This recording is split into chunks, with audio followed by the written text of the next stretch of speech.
and welcome to Getting Help from Uncle Sam. Well, Uncle Sam has given us a lot of help because in the state of Alabama, we are blessed with over 300,000 veterans, people who have stepped up to serve our country. And now we need to do things to be able to help them. Give them a pat on the back, but more importantly, if they have any kind of a problem, address it. With me is Kent Davis, the Commissioner of the Alabama Department of Veterans Affairs. Yeah. This poor guy took over that department when COVID came in. Talk about a baptism of fire. Yeah, that was an interesting time for yes, everybody. Yes, it was. Yep. Yep. Hopefully we're beyond that Amen. forever. Amen. Well, Kent, March is Problem Gambling Awareness Month. And obviously, when a person gets into gambling, if they do wind up with, it can become an addiction like anything else. And eventually, it can lead to some kind of mental disorders too. And obviously, you see this day in and day out. We do, Jack. Mental health for veterans is a big focus of our department these days. Mm-hmm. It goes to addiction, from everything from gambling to the opioid addiction that you hear so much about and has been in the news, and we're heavily involved in those efforts. The suicide crisis for veterans in the state is another issue that we focus on. They're all often intertwined, but they're especially acute and disproportionately affect the veteran community, unfortunately. Isn't that amazing? Yeah, because obviously you come back from either being in the service or especially if you're in a combat zone, and you bring baggage with you.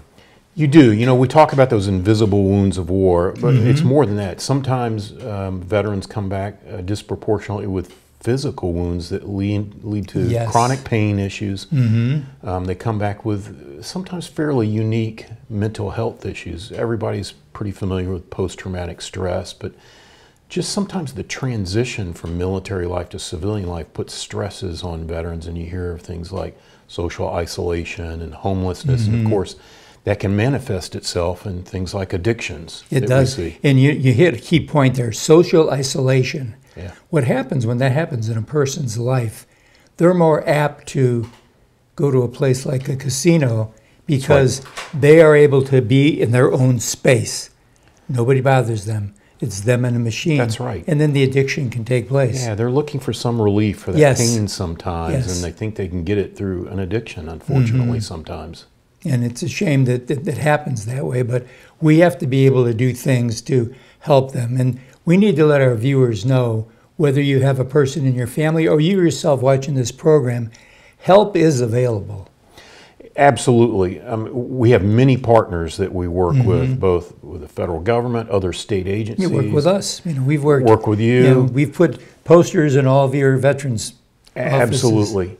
And I'm big on public-private partnerships, and those private, especially nonprofit organizations that are community-based, that are doing so many great things in Alabama. We love working with those partners because they're so effective, and they have that personal relationship with people that they can overcome some of those issues. And more importantly, we have to be able to reach out to somebody. The worst thing in the world you can do is see somebody that you think may be having the problem and stand back. You're absolutely right. We've tried to do more outreach, especially in the veteran community, let them know that, you know, it's okay to come forward.